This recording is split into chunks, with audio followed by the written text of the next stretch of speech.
And my voice is all cracked up, so. Sure, you sound beautiful. Yeah, usually there's a mic here. All right. Hey, so every year, all the seniors have to watch a video. It's basically how to interact with the police officer if he stops you. I know some of y'all already drive. Some of y'all might have encounters with police officers already. Guys, the video is mandatory. We have to show it to y'all by law. I'm not gonna lie, the video is pretty corny, okay? But it might keep y'all awake, keep y'all entertained. After the video happens, we're gonna come back up here.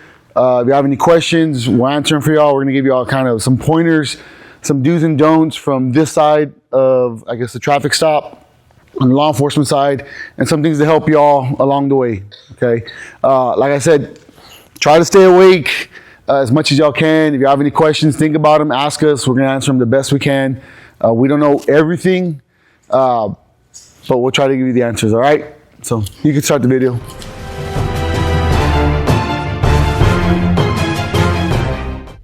Hello, I'm State Senator Royce West, and welcome to the Citizens Law Enforcement Interaction Training Program, a byproduct of the Community Safety Education Act passed during the 85th legislative session. The goal of the act was to define the behavior expectations of citizens and law enforcement during traffic interactions. We know that in some communities there's an issue concerning trust between law enforcement and the community. This particular legislation is designed to ensure that we address that particular issue. We're addressing that issue through training in the academies, our law enforcement academies, our schools, and our driver's education programs. More specifically, schools are having to design a course to define what the behavior expectations are of citizens, specifically students when they're in school. Secondly, we're making certain that every person who takes a driver's license test receives content that's designed to define the expectations of that citizen when driving a vehicle and stopped by law enforcement. In your particular instance in the academy, we're making certain that you understand what your responsibilities are and our expectations of you when engaged in stopping a citizen on a traffic stop.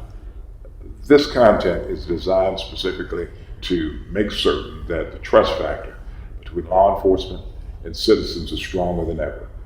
And of course, Texas is leading the way.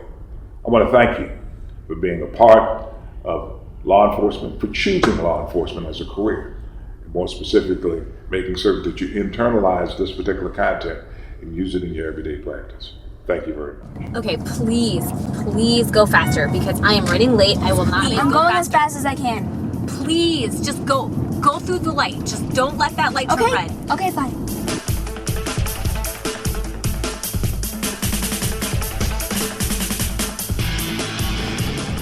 I think we're getting pulled over. What? Are you serious? Yes. Oh no. Obviously, if I go over the speed limit, we're gonna get pulled over.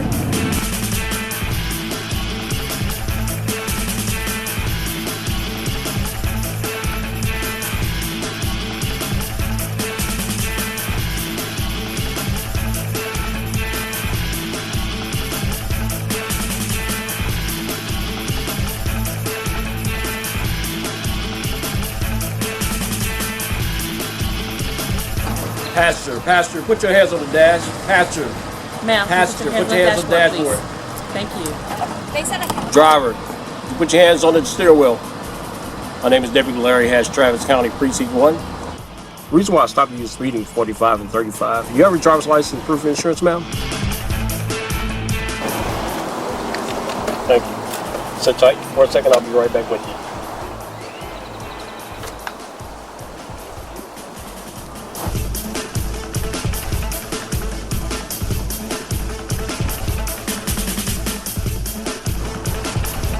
You'll be asked to sign a citation. This isn't saying that you agree. It's just saying that you're going to follow up with the court. Now you're going to be issued a citation for speeding 45 and 35. It's not a admission of guilt, but a promise to appear to court. You sign right here at the last line, at the bottom line right there. You will get a copy with all the information you need. You'll receive a notice in the mail. You got 30 days to appeal. Thank you.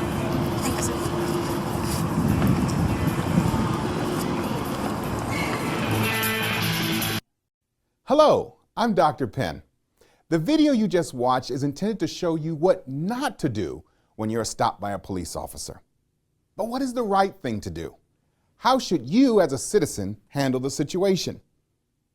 We've asked a cross-section of high school students and ordinary citizens to help us out by asking some of the typical questions that you might have about the right way to handle yourself if and when you get pulled over. Let's get right to it. What does the officer expect to see when he approaches our car? Officers don't always have a clear view into your vehicle. Keep your hands visible. Don't move around. Don't reach for anything. For example, you can place your hand on the steering wheel in the 10 and the 2 position. That makes sense? Take a deep breath. Breathe, relax, wait for the officer to approach, and he'll give you further instructions. If it's dark, turn the overhead light on. Why does the officer tell us to roll down our windows? What's that all about? On a traffic stop, the officer may ask you to roll down your windows for his or her own safety. Under certain circumstances, when there's not a great deal of illumination or when the windows have a tint, the officer may require you to roll down the windows to identify anybody who may be in the back seat. What happens if I don't want to show you my driver's license or tell you who I am? If you refuse to show your driver's license to an officer when he stops you on a traffic stop, the officer can arrest you for refusing to show your driver's license. And under certain circumstances, if probable cause exists, the officer may also require the passengers to identify themselves. What happens if I don't have my driver's license with me? Will I be arrested? What if I just forgot it at home? An officer can usually verify that you have a license once he obtains basic information from you. Depending on local law, you may be arrested, but most likely you will only get a citation. Do I have to get out of my car? I'm not a criminal. Most of the time, an officer will actually get out of the vehicle for safety. You will be amazed how many times an officer and or his vehicle are struck by another driver while conducting a traffic stop. If the officer asks you to get out of the vehicle, it's for your safety and also for his. Put it this way, nobody wants to be standing 6 inches from the highway with their back to traffic. What if I'm a passenger in a stopped car? Can I ask questions? Many times passengers want to get involved with what's going on. Generally, we're only going to speak with the driver unless a passenger has done something wrong. The officer should only conduct business with the driver. It's up to the driver to pass on the information to the passenger.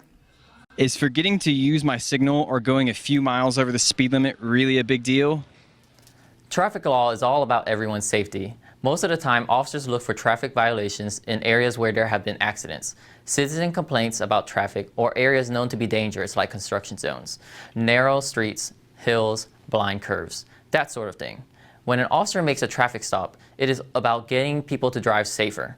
So sometimes, yes, not using that signal can be a big issue. Think about the last time someone didn't signal and cut you off. Why should I sign a ticket? I don't want to look like I agree with it. Look at the ticket as a personal recognizance bond. You're signing it to say you will contact the court so you can be released to go on your way. If you don't sign the ticket, then you can be arrested and taken to see the magistrate at the jail. Okay, so I signed the ticket. What happens next? The law says you have to be given at least 10 days to contact the court to state what you plan on doing. At this point, you have options you can discuss with the court. You can ask to go to trial and have a judge decide your case. Some courts allow you to plead no contest and take defensive driving courses to then have the ticket dismissed. Or you can just pay the fine. If you don't have the money right away, almost every court will work with you to set up a payment plan. There are other options that you may have that vary court by court. The big thing is to ask and be sure to do it before the time set on your citation. What if I think the officer acted inappropriately or was rude or didn't have a reason to stop me?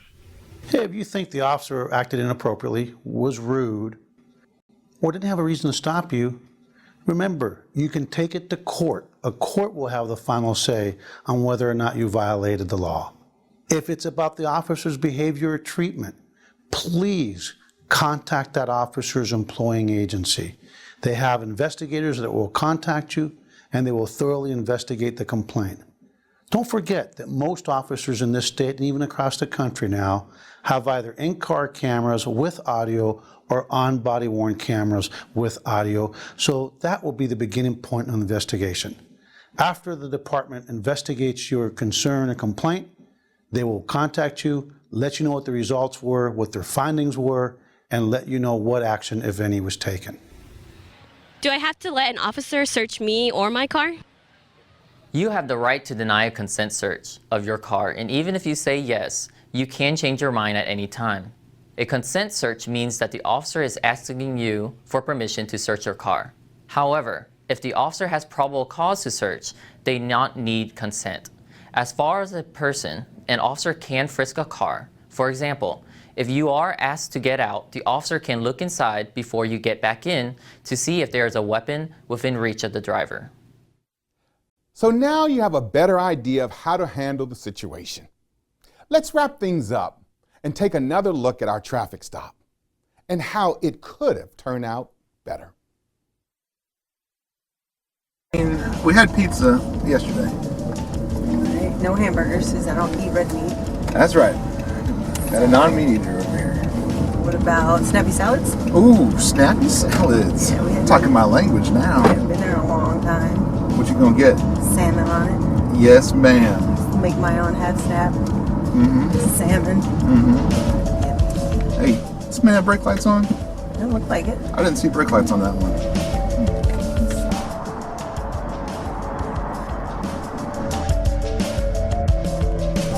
So, you're getting pulled over.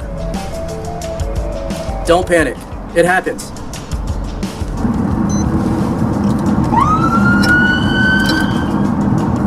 Put on your signal and look for a safe place to pull off the road. Bravo 742 traffic. It's going to be a Texas tag. George King 430 Lincoln. Occupied. If you can get into a parking lot, great.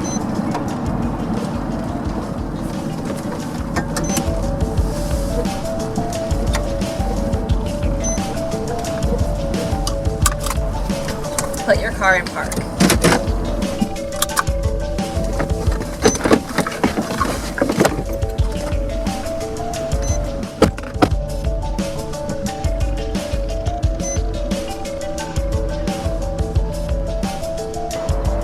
Roll down your windows. Turn off your engine. Keep your hands on the steering wheel and wait for the officer. You will be asked to show your driver's license and insurance. Good evening, sir. Good evening, officer. Officer Opros, Dallas Police Department. You're being stopped today because your brake lights are out. Is there any reason your brake lights are out this evening? No, sir. I didn't realize it was out. May I see your driver's license and proof? Do what the officer asks. If you have to reach into your console, let him know you're about to do it. They're in my console. Let me grab them. Okay, go ahead. Here you go, officer. Thank you, sir. I'll be right back with you, okay, sir? Yes, sir. The officer may ask you to get out the car. Just follow the instructions. Stand where you're asked. It will be the safest place. Stay out of the car until you are told to get back in. So where are you coming from tonight? I'm coming from class. I had an exam today. What kind of exam? I had a history exam. History exam. Yes. How did you do? I think I did pretty well. We will not find out until tomorrow. Oh, well, good luck. Yeah, thank you. I hope appreciate you did it. well also. I hope I did too. I wasn't very good in history. No? No. What's your favorite subject? Math. Math? Not really that smart for math, but hopefully you get math a lot more than what I do. Wait for the officer to tell you it's okay to leave. All right, sir. Here's your driver's license and insurance back. Thank you, sir. Okay, you're all set. Just a warning for the brake lights. You're free to go. Thank you, sir. Drive safe. Thank you. You have a great night. You too. Have a good night. You have a great night, ma'am. Thank you. Look for a safe spot to leave. Usually the officer will wait for you to leave first. On behalf of all the state and local partners that brought you this training video, thank you for watching. And safe travels across the great state of Texas. We just want to keep everyone safe and get to our home at the end of the day. All right, guys, so like I said, The video was kind of corny. It's common sense. But for the most part, it was pretty on point of what you could do, what you cannot do. What I want to do now is open up the floor to questions. I know a lot of people in the past have said, how do I get out of a ticket? How can I beat a ticket? I mean, I can give you some pointers on my end and how to do that. That's what today's for. But we're also going to tell you how to act, what not to do, what a cop can do on a traffic stop, and what are your rights. So with that being said, anyone have any questions? Any and all questions, I mean, ask them. This is your chance before you leave high school to get the answers that you do need in case you do get stopped or you do interact with any kind of police officer. Yes, sir. Hold on, what was that? What if I'm like on the interstate highway or a highway at a rural area and there's no immediate area to pull off? If there's like a county road, do I pull off to that and stop on that shoulder? Yeah, so there's nowhere for you to stop safely, guys. Most drivers nowadays, they'll turn on their hazard lights just to let us know, hey, I'm looking for a safe place to park. They'll slow their speed down and they'll pull over. And we understand what you're trying to do. And I will say I do appreciate that because when I worked in Robstown, I worked a lot on Highway 77, and it could happen anytime. It was 10 in the morning, stop somebody on the overpass. It was a regular, just traffic stop I was doing. And all of a sudden I hear some tires screeching and they hit my unit on the highway at 10 in the morning. And it was funny. It's not funny, but for me, I just remember I was at the window of the car. I had maybe a foot between me and the actual roadway. Cars coming, hits my unit, and the lady just keeps on driving, just staring at me and takes off. I'm just like, oh, wow. So I get on my radio, call out. You got DPS flying over there. You got other units. Turns out the lady was drunk. At 10 in the morning, she was drunk. She hit my unit. So that is part of the reason to go back to why we ask people to get out of the car. I'm on a busy highway. I'm within a foot of the actual roadway. People don't care if you're on the roadway. They can't see you. If they're drunk, much less they're not going to see you, right? So in instances like that, I try to get to the car as fast as I can. I'm not ready to deal with attitude. I'm not ready to deal with arguing. I've always told people on my traffic stops, hey, this is why you're being cited. This is why you're being stopped. You need to argue this. You're not proven guilty until you go to court. There's a number on the back of the ticket. There's an address. Please contact them. Argue with them. That is the place to do it, not on the side of the road. My business is done here. I don't want to take up any more of your time. Be on your way, and I'm out of there, okay? Because the longer I stay out there, the greater chance for me to get hit, the greater chance for them to get more agitated and want to fight me, want to get out of their car. So I try to do it as quick as possible, all right? Just because you're getting stopped doesn't mean you're guilty. Just because you're getting stopped and you're getting a ticket doesn't mean you're going to have to pay that fine. You're going to have to do all this and that. There's a process to this, guys. There's due process to law, and everyone has that right to it. So, yes, if you're looking for a safe place to pull over, do so. A cop's not going to get agitated. They're not going to be mad. They're not going to think you're trying to run away, especially if you're not showing any signs that you're trying to speed up and get out of there. Yes, ma'am. What happens if your car is like a manual window and like you can't like roll down the windows? No, that's fine, because I have run into some old trucks that you have to roll the window down. Usually when we walk up to the car, we're just kind of watching signs, body language, how people are acting. Most of the time we can see on their face, they're kind of concerned. They're just saying, hey, my window doesn't roll down. Can we open the door? And I'll just say, yeah, hang on. I'll open the door for you. I'll open the door for them, and we'll conversate like that. If it's an issue to where the door's going to be out on the roadway, I'll pull them out, pull them back to behind the vehicle, away from my car, their car, and we'll talk. And like they said, everything's recorded, guys. I walked up to some cars where, I could already tell based on their attitudes and how they're acting, that they're recording me, and I'll go about my business. I'll kind of crack a joke to just break the ice, because I'm wearing a body camera as well. I'll say, hey, how's it going? Officer Garcia, reason for that you're being stopped today is because this and that. And I'll see the camera, and I'll just be like, hey, just make sure you get my good side on that camera. And it cools I guess, the interaction down. Okay, I'm not there to be a jerk. I'm not there to arrest everybody. I'm just there to do my job.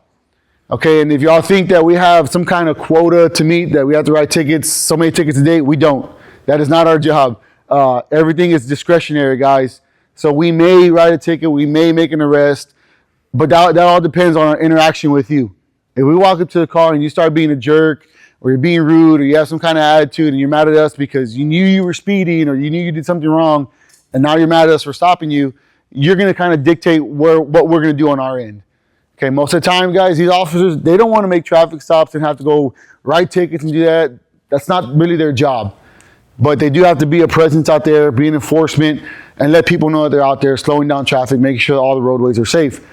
And like I said, we deal with enough stuff already to where we're going to walk up to you and you're just throwing a fit and really mad because, you know, you did something wrong and we did our job and stopped you. Then guess what? You might get a ticket. And I ran into a guy like that one time. He was really upset, got my ticket out of my hand, started crumbling it before I could even tell him anything. I said, hey, sir, you still got to sign that for me. Are you serious? Got it off the floor, unraveled it, signed it, threw it back at me, and I said, sir, you're littering. I said, do you mind stepping out of the car and picking it up for me? And but like I said, his actions dictated how that went. I wasn't mean to him. I wasn't rude. I was like, hey, have some respect, okay? If I'm making a traffic stop, I went back one time and looked. My average traffic stop was 1.5 minutes to 2 minutes long, and that's for me stopping the car, going out, making contact, getting back to my car. Like I said, I was just quick. I'm not there to be your friend. I'm sure you don't want to see me because you just did something wrong. I have a job to do. Hey, slow down. You are going to be cited. Call the number on the citation. Be about your way. Please drive safely. And I'm out of there. So yeah, that's pretty much it on my end on when I do make traffic stops. I don't know if you do something differently, if you're working a certain beat to where y'all have some kind of drug issues or DWI issues to where y'all kind of find more reasonable suspicion to stop a car as opposed to probable cause to make a traffic stop and make an arrest. So do you do anything different or No, that's about it. Usually whenever I'm doing a traffic stop, it's usually for that reason. I don't like to look for petty stuff. It's usually because either we've had a car stolen that looks like the car you're in, or I think you have drugs. That's really all I care about. So, and like I said, traffic stop, guys, I mean, it's great for us. There's so many traffic laws that y'all probably don't even know about that we have the right to stop anybody on. If you look at your license plate and you have one of those little borders around it, if it covers any part of the word Texas, we can stop you for that. Just know that if it covers half of a letter, we can stop you for that. If you have a cracked windshield, we can stop you for that. If you have beads hanging on, spring break's coming, right? If you have beads hanging on your mirror, we can stop you for that, for obstruction. There's a lot of things we can stop you for. Just if we have suspicion that maybe you're driving, drunk, if you have drugs in the car, if you have, any other kind of contraband in your car, we can stop you for that. Like I said, I've worked many spring breaks, guys, where I was really amazed at how people drive during spring break. I was literally stopped at an intersection. Car flew by a stop sign, went into a field, and when I went over there, the dude started fighting me right away. I was like, "Hey, man, I'm trying to help you out." Turns out he had a bunch of dope in his back seat. The girls were wasted, and he was trying to run away from the boyfriend of the girl that he met at the beach. So I'm just like, and it's stuff like that, guys. But if I'm stopping you, it's for a reason. It's not because I want to be a jerk. I want to get a stat on my name, or guys, it's drive right, and you will never have to deal with this. All right? Yes, sir.